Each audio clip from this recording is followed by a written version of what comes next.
Last today ரொம்ப ஸ்லோவாக தான் போயிட்டுருக்கு. டே ஃபுல்லாமே வந்துட்டு பிபிசிஎலோட பெட்ரோல் பங்க் ஒர்க் தான் போயிட்டுருக்கு. ஸோ நேற்று காலையில் ஆரம்பித்தது. ஸோ நேற்று காலையில் நல்லபடியாக போச்சு. நேற்று மத்தியானம் 3 to 7 அமைச்சாங்க. ஸோ அந்த டைம் போல் போயிட்டு பிபிசியில் ஒன்று பெண்டிங் கிடச்சி முடிச்சு ஒரு பக்கத்தில். ஸோ அதை முடிச்சுட்டு ஒரு 100 பெட்ரோல் போட்டு விட்டாப்புல அதை வாங்கிட்டு வந்தாச்சு.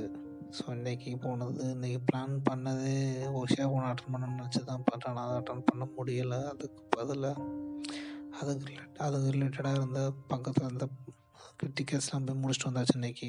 ஸோ நாளைக்கு அசைன் பண்ணிட்டாங்க. பேசியிருக்கலாம், பேசாமல் விட்டுட்டேன். ஸோ காலைல பேசிக்க வேண்டியதான், வேறு வழி இல்லை. ஏன்னா 12:30 மணின்னு போட்டிருக்கு. ஸோ எல்லாமே அந்த பக்கம் போகிற வழி தான். ஸோ மேக்ஸிமம் கேட்டு பார்த்துட்டு பேக்கோடு போயிட்டு முடிச்சுட்டு வர மாதிரி பார்க்கலாம். எப்படி அமைதுண்டு பார்த்துக்கலாம்.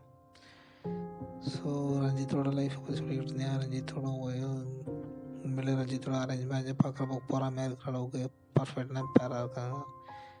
ஸோ உண்மையிலே ரொம்ப சந்தோஷமாக இருக்குது அவனோட லைஃப் இடத்துல அவளுக்கு ஆரம்பிக்காத பார்க்குறப்போ.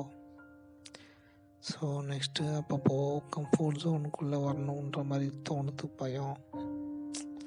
கம்ஃபர்ட் ஜோனோட டேஞ்சர்ஸ் தெரியும் எனக்கு, தெரிஞ்சிருந்தாலும் அதுக்குள்ளே வரணும்னு தோணிகிட்ருக்கு. ஏன்னா என்னோடய ஃபேமிலிக்காக, தேவைக்காக, என்னோடய பண தேவைக்காக எல்லாமே உள்ளே வரக்கூட ட்ரை பண்ணிகிட்ருக்கு.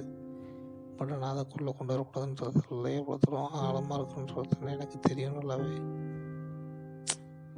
பார்க்கலாம் எப்படி இருக்குன்னு போயிட்டுருக்க போது லைஃப்.